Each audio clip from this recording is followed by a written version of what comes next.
ಇತ್ತೀಚಿನ ಸಂಚಿಕೆಗಳನ್ನು ಜಾಹೀರಾತಿನ ಕಿರಿಕಿರಿ ಇಲ್ಲದೆ ನೋಡಿ.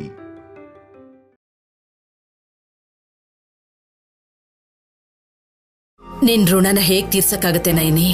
ದೀರ್ಘ ಸುಮಂಗಲಿ ಭವ ಅಂತ ಹರಿಸಿದ್ರಿ. ಈ ಆಶೀರ್ವಾದಕ್ಕೆ ಬೆಲೆ ಕಟ್ಟಕ್ಕಾಗದು ಈ ಲೋಕದಲ್ಲಿ ಇನ್ನೇನಾದ್ರೂ ಇದೆಯಾ ಅಮ್ಮೋರೆ? ಒಂದ್ ವೇಳೆ ಇದ್ರೂ ನನಗೀಗ ಈ ಆಶೀರ್ವಾದ ತುಂಬಾ ಮುಖ್ಯ. ಈ ಸಲ ಬರೋ ಹಬ್ಬಕ್ಕೆ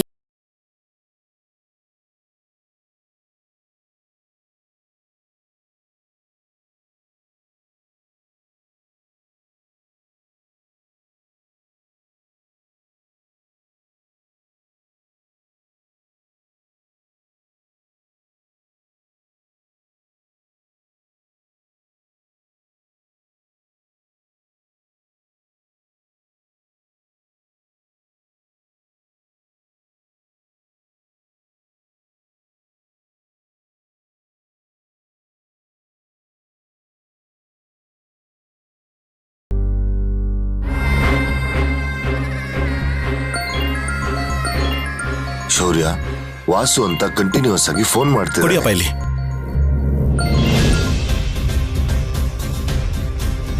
ಹೇಳು ವಾಸು. ಸರ್, ಸಿದ್ದು ಸಂಪತ್ ಅವರು ಹೈದರಾಬಾದಲ್ಲಿದ್ದಾರೆ. ಸಿನಿಮಾ ಅವಕಾಶಕ್ಕೋಸ್ಕರ ಟ್ರೈ ಮಾಡ್ತಿದ್ದಾರೆ. 2 days ಅಲ್ಲಿ ಕನ್ಫರ್ಮ್ ಆಗಿ ಸಿಕ್ಕಾಕೋತಾರೆ ಸರ್. ಗುಡ್. ಹಿಡ್ಕೊಂಡು ಇಬ್ಬರನ್ನು ನನ್ನ ಹತ್ರ ಕರ್ಕೊಂಡ್ ಬಾ. ಸರ್, ಹಾಗೆ ಇನ್ನೊಂದು ವಿಷಯ, ಕಲ್ಯಾಣಿ ಅವರ ಫೋನ್ನ ಟ್ರ್ಯಾಪ್ ಮಾಡಿದೀವಿ. ಯಾರೋ ಶ್ರೀಜಾ ಅನ್ನೋ ಹುಡುಗಿ ಜೊತೆ ಕಂಟಿನ್ಯೂಸ್ ಆಗಿ ಟಚ್ ಅಲ್ಲಿದ್ದಾರೆ. ಅಷ್ಟೇ ಅಲ್ಲದೆ ಸಿದ್ದು ಸಂಪತ್ ಅವ್ರನ್ನ ಹಿಡಿಬೇಕು ಅಂತ ಆ ಶ್ರೀಜಾಗ್ ಹೇಳಿದ್ದಾರೆ. ಆ ಕಾಲ್ ರೆಕಾರ್ಡಿಂಗ್ ನ ನಿಮ್ಮ ವಾಟ್ಸಪ್ ಮಾಡಿದ್ದೀನಿ, ನೋಡಿ ಸರ್. ಸರಿ.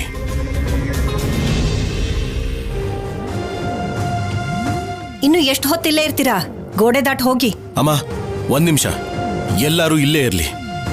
ಕಲ್ಯಾಣಿ ಒಳ್ಳೆಯವಳು, ಅಮಾಯಕ್ಕೆ ಅಂತ ವಹಿಸ್ಕೊಂಡು ಬರ್ತಾ ಇದ್ರಲ್ಲ, ಇವತ್ತು ಕಲ್ಯಾಣಿ ಬಗ್ಗೆ ಇವ್ರಿಗೆಲ್ರಿಗೂ ಪೂರ್ತಿಯಾಗಿ ತಿಳ್ಕೊಳಕ್ ಬಿಡು.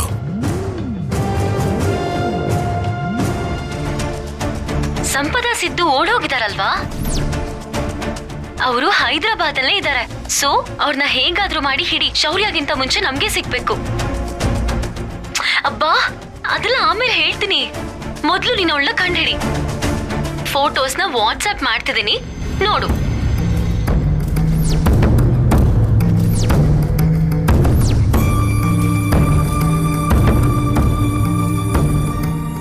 ಈಗಲೂ ಕೂಡ ನಿಮ್ಮ ಮೊಮ್ಮಗಳಿಗೆ ಏನು ಗೊತ್ತಿಲ್ಲ ಅಂತ ಹೇಳ್ತೀರಾ ಶಿವಪಾರ್ವತಿಯವರೇ? ಈಗಲೂ ಕೂಡ ನಿಮ್ಮ ಮಗಳು ತಪ್ಪು ಮಾಡಿಲ್ಲ ಅಂತ ಹೇಳ್ತೀರಾ ಅನುಪಮ ಅವರೇ?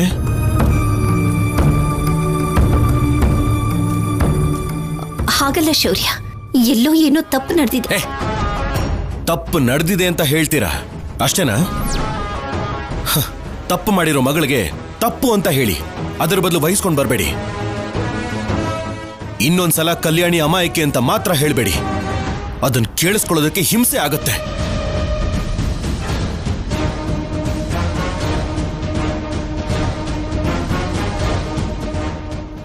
ಇನ್ನು ನಿಂತೇ ಇದ್ದೀರಾ? ಹೊರಡಿ.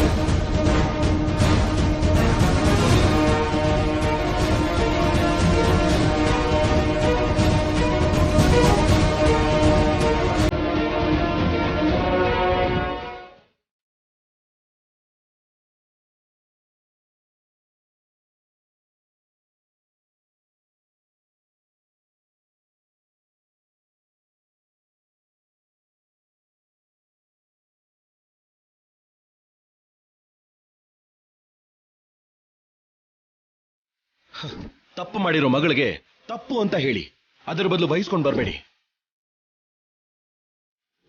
ಇನ್ನೊಂದ್ಸಲ ಕಲ್ಯಾಣಿ ಅಮಾಯಕಿ ಅಂತ ಮಾತ್ರ ಹೇಳ್ಬೇಡಿ. ಅದನ್ನ ಕೇಳಿಸ್ಕೊಳ್ಳೋದಕ್ಕೆ ಹಿಂಸೆ ಆಗತ್ತೆ.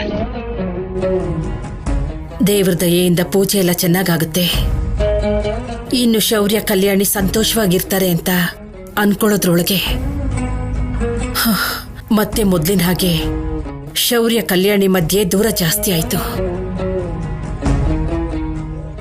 ಕಲ್ಯಾಣಿ ತಪ್ಪು ಮಾಡಿ ದೋಷಿ ಹಾಗೆ ನಿಂತಿದ್ದಾಳೆ. ಶೌರ್ಯ ಅಷ್ಟು ಮಾತಂತಿದ್ರು ನಾವೇನು ಅನ್ನೋಕ್ಕಾಗದೆ ಮೌನವಾಗಿರೋ ಹಾಗಾಗಿದೆ. ಅಷ್ಟಕ್ಕೂ ಕಲ್ಯಾಣಿ ಯಾಕೆ ಹೀಗೆ ಮಾಡ್ತಿದ್ದಾಳೆ ಅನುಪಮ? ಅವಳು ಕೈಯಾರೆ ಅವಳ ಜೀವನನ ಯಾಕೆ ನಾಶ ಮಾಡ್ಕೋತಿದ್ದಾಳೆ? ಕಲ್ಯಾಣಿ ಹಣೆ ಬರಹದಲ್ಲಿ ಆ ದೇವರು ಇವಳ ಕಷ್ಟ ನೋವನ್ನೇ ಅನುಭವಿಸ್ಬೇಕು ಅಂತ ಬರ್ತಿದ್ದಾನೇನೋ ಅಮ್ಮ. ದೇವರಲ್ಲ ಅನುಪಮ್ಮ, ಕಲ್ಯಾಣಿನೇ ಹಾಗೆ ಮಾಡ್ಕೊಂಡಿದ್ದಾಳೆ. ಇಷ್ಟಕ್ಕೂ ಅವಳು ಸ್ನೇಹಿತೆಗೆ ಫೋನ್ ಮಾಡಿ ಸಂಪದನ್ನು ಹಿಡಿ ಅಂತ ಹೇಳೋ ಅಗತ್ಯ ಏನಿದೆ? ಅದು ಕೂಡ ಶೌರ್ಯನಿಗೆ ಸಿಗಬಾರ್ದು, ನಮಗೆ ಸಿಗಬೇಕು ಅಂತ ಅಂತಾಳ. ಕಲ್ಯಾಣಿನ ನೀವು ಕೂಡ ಅಪಾರ್ಥ ಮಾಡ್ಕೊಳ್ತಿದ್ದೀರಪ್ಪ. ಅಂದ್ರೆ ನಾವು ಕೇಳಿದ್ದು ಕಲ್ಯಾಣಿ ಧ್ವನಿ ಅಲ್ಲ ಅಂತೀಯ? ಕಲ್ಯಾಣಿ ಇದೆ ಅಪ್ಪ, ಇಲ್ಲ ಅಂತ ಹೇಳ್ತಾ ಇಲ್ಲ. ಆದ್ರೆ ಕಲ್ಯಾಣಿ ಹಾಗೆ ಮಾತಾಡಿರೋದ್ರ ಉದ್ದೇಶ ಬೇರೆನೇ ಇರುತ್ತೆ. ಸಂಪದ ಮನೆಯಿಂದ ಸಿದ್ದು ಜೊತೆ ಓಡ್ ಹೋಗಿದ್ರಿಂದ ಕಲ್ಯಾಣಿ ಜೀವನನೇ ಬದಲಾಗೋಯ್ತು. ಊಹಿಸ್ತೇ ಇರೋ ವಿಧದಲ್ಲಿ ಮದುವೆ ನಡೀತು. ಪ್ರೀತಿಯಿಂದ ಕಲ್ಯಾಣಿ ಕುತ್ತಿಗೆಯಲ್ಲಿ ತಾಳಿ ಕಟ್ಟಬೇಕಾಗಿದ್ದ ಶೌರ್ಯ ಕೋಪದಲ್ಲಿ ಕಟ್ತ. ಸೋದರತೆ ಮನೆಗೆ ಸೊಸೆಯಾಗಿ ಹೋದ್ರೆ ಸೋದರತೆ ಅಮ್ಮನ ಹಾಗೆ ನೋಡ್ಕೋತಾಳೆ ಅಂತಾರೆ. ಆದ್ರೆ ದಮಯಂತಿಗೆ ಕಲ್ಯಾಣಿನ ಕಂಡ್ರೇನೆ ಆಗೋದಿಲ್ಲ. ಪ್ರತಿ ಕ್ಷಣ ಸಂಪದ ಹೊರಟೋಗೋದಕ್ಕೆ ಕಾರಣ, ಈ ಮನೆ ಹೀಗೆ ಒಡೆದು ಹೋಗೋದಕ್ಕೆ ಕಾರಣ ನೀನೇ ಅಂತ ಕಲ್ಯಾಣಿ ಕಡೆಗೆ ಬೆರಳೆತ್ತಿ ತೋರಿಸಿ ಅವಳು ಮಾಡ್ತಾ ಇರೋ ತಪ್ಪಿಗೆ ಅವಳನ್ನೇ ಹೊಣೆ ಅಂತ ಮಾಡ್ತಿದ್ರೆ ಕಲ್ಯಾಣಿ ಕೈಲಿ ಸಹಿಸೋಕ್ಕಾಗದೆ ಸಂಪದನ ಹೇಗಾದ್ರೂ ಹಿಡ್ಕೊಂಡು ಬಂದು ಶೌರ್ಯನ್ ಮುಂದೆ ನಿಲ್ಸಿ ಸಂಪದನ ಬಾಯಲ್ಲೇ ಹೇಳಿಸ್ಬೇಕು ಅಂತ ಅಂದ್ಕೊಂಡ್ಲು. ಹಾಗೆ ಮಾಡ್ಬೇಕು ಅಂತ ಅವಳು ಫೋನಲ್ಲಿ ಮಾತಾಡಿದ್ಲು. ಆದ್ರೆ ಈ ರೀತಿಯೆಲ್ಲ ಆಗುತ್ತೆ ಅಂತ ಕಲ್ಯಾಣಿ ಕೂಡ ಊಹೆ ಮಾಡಿರೋಲ್ಲ. ಪಾಪ ಕಲ್ಯಾಣಿ ಏನೇನೋ ಪ್ರಯತ್ನ ಎಲ್ಲ ಮಾಡ್ತಾನೆ ಇದ್ದಾಳೆ. ಆದ್ರೆ ಅವಳು ಮಾಡೋ ಪ್ರಯತ್ನ ಎಲ್ಲ ನೀರ್ನಲ್ಲಿ ಹೋಮ ಆಗ್ತಿದೆ ಅಮ್ಮ. ಸಹನೆ, ತಾಳ್ಮೆ ಅನ್ನೋದು ಮನುಷ್ಯನಿಗೆ ತುಂಬಾ ಮುಖ್ಯವಾದದ್ದು ಅನುಪಮ.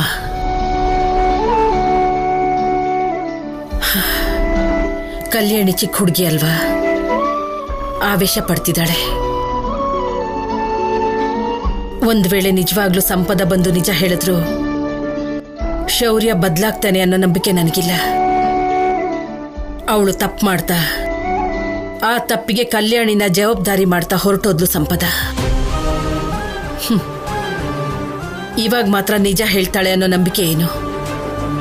ಇವಾಗ್ಲಾದ್ರೂ ಕಲ್ಯಾಣಿಗೆ ಸಂಪದನ ಬಗ್ಗೆ ಮರ್ತು ಹೋಗಿ ಮಗುನ ಹುಷಾರಾಗಿ ನೋಡ್ಕೊಳ್ತಾ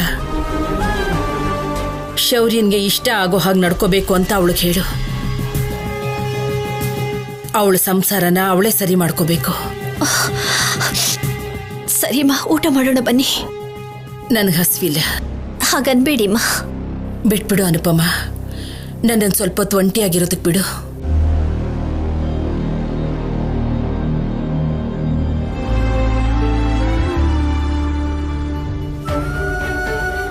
ಕಲ್ಯಾಣಿ, ನನ್ನ ತಂಗಿ ಮಾಧುರಿ ಅಂದ್ರೆ ನನಗೆ ಪಂಚ ಪ್ರಾಣನಮ್ಮ. ಇಬ್ರು ಒಂದೇ ಮನೆಯಲ್ಲಿ ಮದ್ವೆ ಮಾಡ್ಕೊಂಡ್ರೆ ಆಗ ನಾನು ನನ್ನ ತಂಗಿ ಒಟ್ಟಿಗೆ ಇರ್ಬೋದು ಅಂತ ತುಂಬಾ ಆಸೆ ಇಟ್ಕೊಂಡಿದ್ನಮ್ಮ. ಆದ್ರೆ ನನ್ನ ತಂಗಿ ಬೇರೆ ಊರಲ್ಲಿ ಓದಿದ್ಲು. ಸ್ವಲ್ಪ ಫಾಸ್ಟ್ ಕಲ್ಚರ್ಗೆ ಅಡ್ಜಸ್ಟ್ ಆದ್ಲು. ಸಂಪ್ರದಾಯ ಪೂಜೆ ಗೊತ್ತಿಲ್ದಿರೋ ಹುಡುಗಿನ ನನ್ನ ಮಗನಿಗೆ ಕೊಟ್ಟು ಮದುವೆ ಮಾಡಲ್ಲ ಅಂದ್ಲು ಅತ್ತೆ. ಮಾಧುರಿ ಹಣೆ ಬರಹ ಅಷ್ಟೇ ಅನ್ಕೊಂಡೆ. ಆದ್ರೆ ಅಜಯ್ ಭಾವನ್ನ ಮದ್ವೆ ಮಾಡ್ಕೊಂಡು ಮಾಧುರಿ ಬರ್ದೇ ಇರೋ ಲೋಕಕ್ಕೆ ಹೊರಟೋಗ್ತಾಳೆ ಅನ್ಕೊಂಡಿರ್ಲಿಲ್ಲ. ಮತ್ತೆ ಅವಳು ಬದಲಾಗಿ ನೀನ್ ಮನೆಗೆ ಬಂದಾಗ ಖುಷಿ ಆಯ್ತು. ಶೌರ್ಯ ನಿನ್ ಕುತ್ತಿಗೆಗೆ ಬಲವಂತವಾಗಿ ತಾಳಿ ಕಟ್ಟಾಗ ತುಂಬಾ ಬೇಜಾರು ಮಾಡ್ಕೊಂಡೆ. ಸಂಪದ ಬಗ್ಗೆ ಗೊತ್ತಾದ್ಮೇಲೆ ನೀನು ನನ್ನ ಮನೆ ಸೊಸೆ ಆದೆ ಅಂತ ಸಂತೋಷ ಪಟ್ಟೆ. ಶೌರ್ಯಂಗೂ ಮತ್ತೆ ನಿನ್ ಮಧ್ಯ ದೂರ ಇದ್ರೂ ಹತ್ರ ಆಗ್ತೀರಾ ಅನ್ಕೊಂಡೆ. ಆದ್ರೆ ಹತ್ರ ಆಗೋ ಸಮಯಕ್ಕೆ ನೀನ್ ಮಾಡಿರೋ ಕೆಲಸಕ್ಕೆ ಮತ್ತೆ ನಿಮ್ಮ ಮಧ್ಯ ಬಿರುಕು ಜಾಸ್ತಿ ಆಯ್ತು. ಈ ಮನೆಗೆ ಶೌರ್ಯನ ಜೀವನಕ್ಕೆ ದೂರ ಆಗಿರೋ ಸಂಪದನ ಬಗ್ಗೆ ನೀನ್ ಯಾಕೆ ಯೋಚನೆ ಮಾಡ್ತಿದೀಯಮ್ಮ? ಅವಳ ಜೊತೆ ನಿನಗೇನ್ ಕೆಲ್ಸ? ನಾನ್ ನಿಜ ಹೇಳಿದ್ರು ಯಾಕೋ ಈ ಮನೆಯಲ್ಲಿ ಮೊದ್ಲಿಂದ ಯಾರು ನಂಬಲ್ಲ ಮಾವ. ಇವಾಗ ಕೂಡ ಸಂಪದನ್ ಹುಡ್ಕೋದಕ್ಕೋಸ್ಕರ ನನ್ನ ಹತ್ರ ಕಾರಣ ಇದೆ. ಅದನ್ ಬಿಟ್ರೆ ನಾನಿನ್ ಯಾವ ತಪ್ಪು ಮಾಡಿಲ್ಲ ಮಾವ. ಸಂಪದ ಆಫೀಸರಿಗೆ ಸಿಗ್ಬಾರ್ದು ಅಂತ ನಾನ್ ಪ್ಲಾನ್ ಮಾಡಿಲ್ಲ, ತಪ್ಸಿಲ್ಲ. ನಾನೇನಾದ್ರೂ ತಪ್ಪು ಮಾಡಿದ್ರೆ ಯಾವ ರೀತಿ ಶಿಕ್ಷೆನಾದ್ರೂ ಅನುಭವಿಸೋದಕ್ಕೆ ನಾನು ಸಿದ್ಧವಾಗಿದ್ದೀನಿ. ನಾನು ಹೇಳೋದನ್ನ ನಂಬ್ದೇನೆ, ನನ್ನ ಮಾತನ್ನ ಕೇಳ್ದೇನೆ ನನ್ ಮೇಲೆ ವಾಪಸ್ ಆರೋಪ ಮಾಡ್ತಿದ್ರೆ ನನ್ನಿಂದ ಸಹಿಸ್ಕೊಳಕ್ ಆಗ್ಲಿಲ್ಲ ಮಾವ. ಅದಕ್ಕೆ ಸಂಪದ ಹತ್ರನೇ ನಿಜ ಹೇಳಿಸ್ಬೇಕು ಅನ್ಕೊಂಡೆ. ಅದಕ್ಕೋಸ್ಕರ ನನ್ ಸ್ನೇಹಿತೆ ಹೆಲ್ಪ್ ತಗೊಂಡೆ ಅಷ್ಟೇ ಮಾವ. ಇಷ್ಟು ಬಿಟ್ರೆ ಇನ್ನೇನು ಆಗಿಲ್ಲ. ಅಬ್ಬಬ್ಬಬ್ಬಬ್ಬಬ್ಬ, ಏನಿ ಪ್ರೀತಿ, ಏನಿ ಅನುಬಂಧ. ಸಮಯಕ್ಕೆ ಹತ್ರದಲ್ಲಿ ಟೇಪ್ ರೆಕಾರ್ಡರ್ ಕೂಡ ಇಲ್ಲ. ಇದ್ದಿದ್ರೆ ನೀನು ಪ್ರೀತಿಯಿಂದ ಮಾವಯ್ಯ ಅಂತ ಕರೆದಿದ್ದನ್ನ ರೆಕಾರ್ಡ್ ಮಾಡಿ ಸಾಂಗ್ ಮಾಡಿ ಕೇಳಿಸ್ತಿದ್ದೆ. ನಿಮ್ ಮುದ್ದಿನ ಸೋದ್ರ ಸೊಸೆ ಕಣ್ಣೀರ್ನ ನೋಡಿ ಕರ್ಗ ಹೋಗ್ಬೇಡಿ.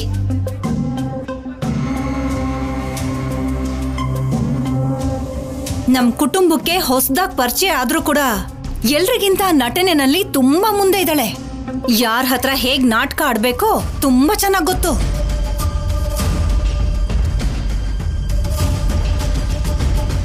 ನಾವ್ ಇವಳನ್ನ ಅಮಾಯಕಿ ಅಂತ ಅನ್ಕೊಂಡಿದೀವಷ್ಟೇ. ಇವಳ ಮಾತನ್ನ ಕೇಳಿ ನೀವ್ ಫೀಲ್ ಆಗಿದ್ದ ಸಾಕು. ಬನ್ನಿ ಊಟ ಮಾಡೋರಂತೆ. ಎಲ್ರೂ ನಿನ್ ಹಾಗೆ ನಟಿಸ್ತಾರೆ ಅನ್ಕೊಂಡ್ರೆ ಅದ್ ನಿನ್ನ ಮೂರ್ಖತ್ವ, ಅವಿವೇಕ. ನನ್ಗೇನು ಹಸುವಿಲ್ಲ. ಅಮ್ಮ ಮಗ ಹೋಗಿ ಚೆನ್ನಾಗ್ ತಿನ್ನಿ. ಇವರಿಗೆ ಪ್ರೀತಿ ಇದ್ರೆ ಸಾಕು ಕಣೋ, ಹಸ್ವಾಗಲ್ಲ. ಎಷ್ಟ್ ದಿನ ಊಟ ಮಾಡದೇ ಇರ್ತಾರೆ ನಾವು ನೋಡೋಣ.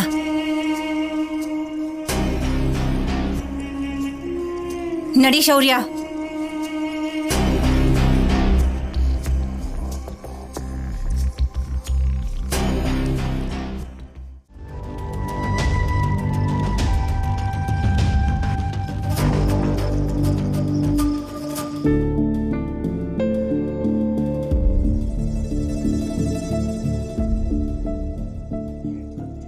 ಇವಳೆಲ್ಲಿಗೆ ಹೋದ್ಲು? ಮಗುನ ಬಿಟ್ಟು ಬೆಳಿಗ್ಗೆ ಬೆಳಿಗ್ಗೆನೆ ನನ್ನ ಮಗನ ಕೈಯಲ್ಲಿ ಅವಳಿಗೆ ಬಯಸುವಂತ ಅವಕಾಶ ಸಿಕ್ಕಿದೆ. ಈ ಏಟಿಗೆ ನಿನ್ನೆ ನಡೆದ ಅವಾಂತರಕ್ಕೆ ಅವಳ ಮೇಲೆ ಅವನಿಗೆ ಸ್ವಲ್ಪನಾದ್ರೂ ಮಾನವೀಯತೆ ಬಂದಿದ್ರೆ ಅದು ಹೋಗುತ್ತೆ.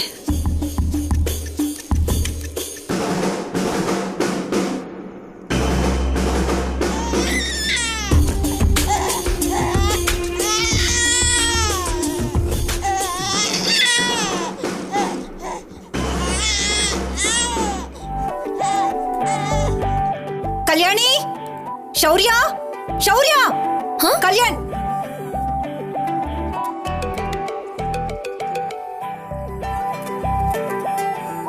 ಆಫೀಸರ್ ಇಲ್ಲ ಅತ್ತೆ, ವಾಕಿಂಗ್ ಹೋಗಿದ್ದಾರೆ ಅನ್ಸತ್ತೆ. ಹಾಗಾದ್ರೆ ಬರೋವರೆಗೂ ಜಗಳ ನಿಲ್ಲಿಸಬಾರ್ದು. ಏನ್ ಬೇಕಿತ್ತತ್ತೆ? ಅಯ್ಯೋ, ಏನ್ ಬೇಕು ಅಂದ್ರೆ ಅದನ್ನ ಸರಿಯಾಗಿ ಕೊಡ್ತೀಯ ಅನ್ಸತ್ತೆ. ಎಲ್ಲಿಗೆ ಹೋಗಿದ್ದೆ? ಪೂಜೆಗೆ ಹೂ ತರೋದಕ್ಕೆ ಅಂತ ಹೋಗಿದ್ದೆ ಅತ್ತೆ. ಮಾಡೋದನ್ನೆಲ್ಲ ಮಾಡಿ ಪೂಜೆ ಮಾಡಿದ್ರೆ ಎಲ್ಲ ಹೊರಟೋಗುತ್ತೆ ಅನ್ಕೋಬೇಡ. ಇವಾಗ ಏನಾಯ್ತು? ಏನಾಯ್ತಾ? ಮಗು ಅಳ್ತಾ ಇರೋದು ಕೇಳಿಸ್ತಾ ಇಲ್ವಾ? ಅಥವಾ ಅಳ್ತಿರೋದು ಪಕ್ಕದ ಮನೆ ಮಗು ಅನ್ಕೊಂಡಿದ್ಯಾ? ಅಯ್ಯೋ, ಎತ್ಕೋಬಹುದಲ್ವಾ ಅತ್ತೆ? ಅದು ನಿನ್ ಕೆಲ್ಸ, ನನ್ ಕೆಲ್ಸ ಅಲ್ಲ.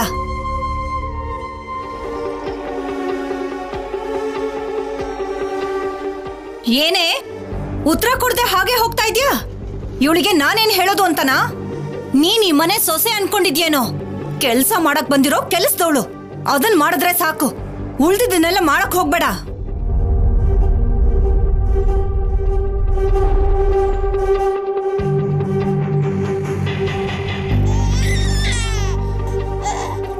ಬಂದ್ಬಿಟ್ಟೆ ಕಂದ, ಬಂದ್ಬಿಟ್ಟೆ. ಅಳ್ಬಾರ್ದು ಆಶಿಶು, ಅಳ್ಬೇಡ ಕಂದ, ಅಳ್ಬೇಡ. ಅಳ್ಬಾರ್ದು ಕಂದ, ಅಳ್ಬಾರ್ದು, ಅಳ್ಬಾರ್ದು. ಅಳ್ಬೇಡ ಅಂದ್ರೆ ನಿಲ್ಲಿಸ್ಬಿಡ್ತಾನ? ಇವನೊಬ್ಬ ಕೃಷ್ಣ, ನೀನೊಬ್ಳು ಯಶೋದ. ಅತ್ತೆ, ಅಳು ನಿಲ್ಸು. ಅಳ್ಬೇಡ ಕಂದ, ಅಳ್ಬೇಡ. ಹಾಲ್ ಬಾಟಲ್ ನಿಪ್ಪಲ್ಲೇನಾಯ್ತು ಕಂದ? ಅಳು ನಿಲ್ಸು ಅಂದ್ರೆ ಸುತ್ತಮುತ್ತ ನೋಡ್ತಿದ್ಯಲ್ಲ. ನಾನು ಹೋಗ್ಬೇಕಾದ್ರೆ ಹಾಲ್ ಬಾಟಲ್ ನಿಪ್ಪಲ್ ಕೊಟ್ಬಿಟ್ಟು ಹೋಗಿದ್ದೆ ಅತ್ತೆ. ಚೆನ್ನಾಗಿ ಆಡ್ಕೋತಿದ್ದ, ಇವಾಗದ್ ಕಾಣಿಸ್ತಿಲ್ಲ. ಬಾಯ್ ಬಿಟ್ರೆ ಬರೀ ಸುಳ್ಳೇನಾ? ನಿಜ ಅತ್ತೆ. ಹಾಗಾದ್ರೆ ಬಾಯಲ್ಲಿಟ್ಟಿದ್ದೇನಾಯ್ತು? ಕಾಗೆ ಬಂದ್ ಎತ್ಕೊಂಡು ಹೋಯ್ತಾ? ಏನೋ ಯಾವ ಕಾಗೆ ಬಂದಿತ್ತು. ಅಳ್ಬಾರ್ದು ಕಂದ, ಅಳ್ಬಾರ್ದು. ಅಯ್ಯೋ ಶಶು, ಅಳ್ಬಾರ್ದು, ಅಳ್ಬಾರ್ದು, ಅಳ್ಬಾರ್ದು. ಓನಾಯ್ತು ಕಂದ, ಅಳ್ಬೇಡ. ಚುಚು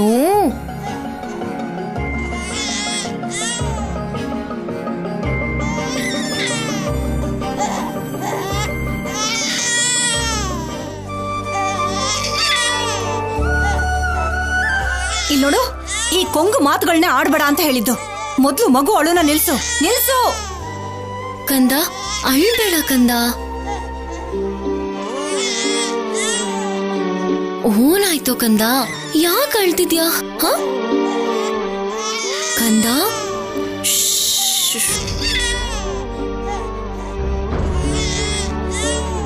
ಅಳ್ಬಾರ್ದು ಅಳ್ಬಾರ್ದು ಅಳ್ಬಾರ್ದು.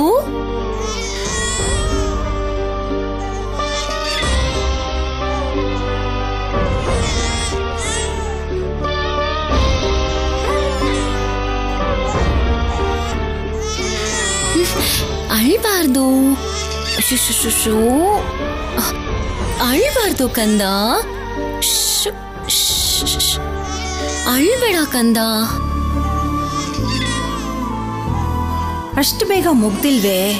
ಅವನ್ ಬರೋವರೆಗೂ ಈ ಜಗಳನ ಎಳ್ದು ನಿನ್ನ ಕೆನ್ನೆಗ್ ಬಾರ್ಸೋ ಹಾಗೆ ಮಾಡ್ತೀನಿ. ಅಳ್ಬೇಡ ಕಂದ. ಏನಾಯ್ತು ನಿಂಗೆ? ಅಳ್ಬಾರ್ದು ಕಂದ, ಅಳ್ಬಾರ್ದು ಕಂದ.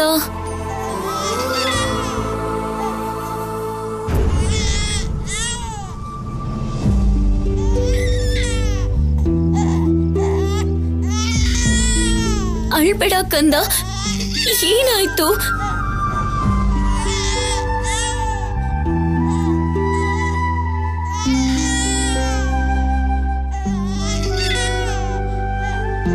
ಏನಾಯ್ತು ಕಂದ? ಯಾಕೆ ಅಳು ನಿಲ್ಲಿಸ್ತಿಲ್ಲ? ಯಾರಿಗೆ ಹೇಳ್ತಿದ್ಯಾ? ಇನ್ಯಾರಿಗೆ ಹೇಳ್ತೀನತ್ತೆ? ಮಗುಗೆ ಹೇಳ್ತಿದ್ದೀನಿ. ಹಾ, ಅವನಿಗೆ ಈ ವಯಸ್ಸಲ್ಲಿ ಮಾತಾಡೋದಕ್ ಬರುತ್ತೆ ಅಲ್ವಾ? ಹೇಳ್ತಾನೆ. ಮಾತಾಡ್ಬೇಡ, ಅಳುನ ನಿಲ್ಸು. ಅಳ್ಬಾರ್ದು ಕಂದ, ಅಳ್ಬಾರ್ದು.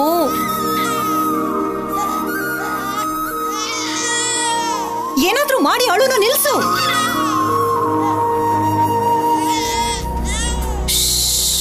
ಜೋ ಜೋ ಜೋ ಜೋ ಜೋ ಜೋ ಜೋ. ಅಯ್ಯೋ ಅಳ್ಬೇಡ ಕಂದ. ಏನಾಯ್ತು ನಿಂಗೆ? ಮಾತುಗಳಲ್ವೇ ಏನೇನೋ ಮಾತಾಡೋದಿಕ್ಕೆ. ಪೂಜೆ ಅಲ್ಲ, ಕೂತ್ಕೊಂಡ್ ಮಾಡೋದಿಕ್ಕೆ. ಮುಖದ ಮೇಲೆ ಕಾಫಿ ಸಗಣಿನ ಬಿಸಾಕೋಷ್ಟು ಈಸಿ ಅಲ್ಲ ಮಕ್ಕಳನ್ನ ಆಡ್ಸೋದು. ಅಳ್ಬೇಡ ಕಣೋ ಕಂದ.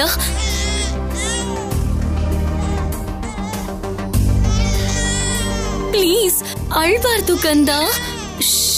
ಅಯ್ಯೋ ಬಂದ್ಯೇನೋ? ಬಂದ್ಯಾ? ನೋಡು, 1 ಗಂಟೆಯಿಂದ ಮಗು ಅಳ್ತಾನೆ ಇದೆ ಕಣೋ. ಎಲ್ಲ ಗೊತ್ತು ಅನ್ಕೊಂಡು ಏನ್ ಮಾಡ್ತಾ ಇದ್ದಾಳೋ ದೇವ್ರಿಗೆ ಮಾತ್ರ ಗೊತ್ತು.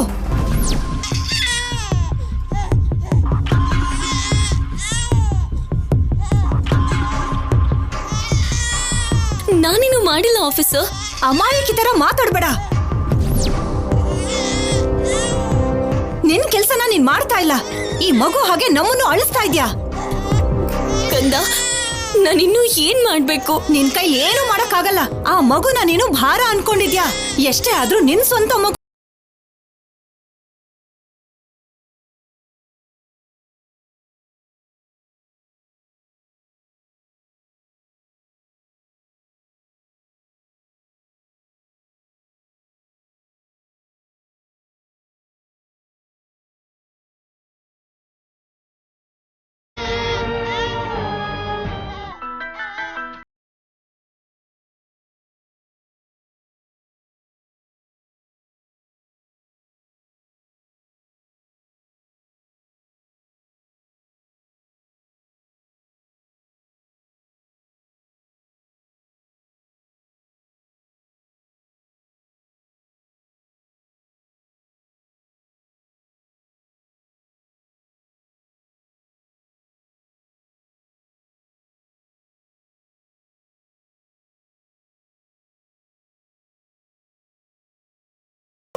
ಬಾಲಾಜಿ, ಈ ಹಾಡಲ್ಲಿರೋ ಅರ್ಥ ಗೊತ್ತಾ ನಿನಗೆ? ನನಗೇನ್ ಗೊತ್ತಾಗುತ್ತೆ ಅಮ್ಮರೇ, ನೀವೇ ಹೇಳ್ಬೇಕು. ಭೂಮಿಗೆ ಪರ್ವತ ಭಾರನ, ಪರ್ವತಕ್ಕೆ ಮರ ಭಾರನ, ಮರಕ್ಕೆ ಹಣ್ಣು ಭಾರನ, ಹೆತ್ತ ತಾಯಿಗೆ ಮಗು ಭಾರನ ಅಂತ ಅರ್ಥ.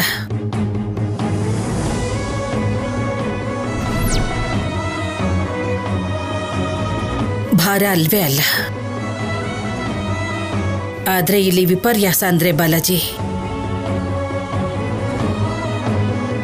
ಭಾರ ಅಂತ ಅನ್ಕೋಬಾರ್ದಂತವ್ರು ಮಗು ಬಗ್ಗೆ ಯಾವ ಕಾರಣ ಇಲ್ಲದೆ ಹೊರಟೋದ್ರು. ತಾಯಿ ಹಾಲನ್ನು ಕೊಡದೆ ಮುಖ ತಿರುಗಿಸ್ಕೊಂಡು ಹೋದ್ರು.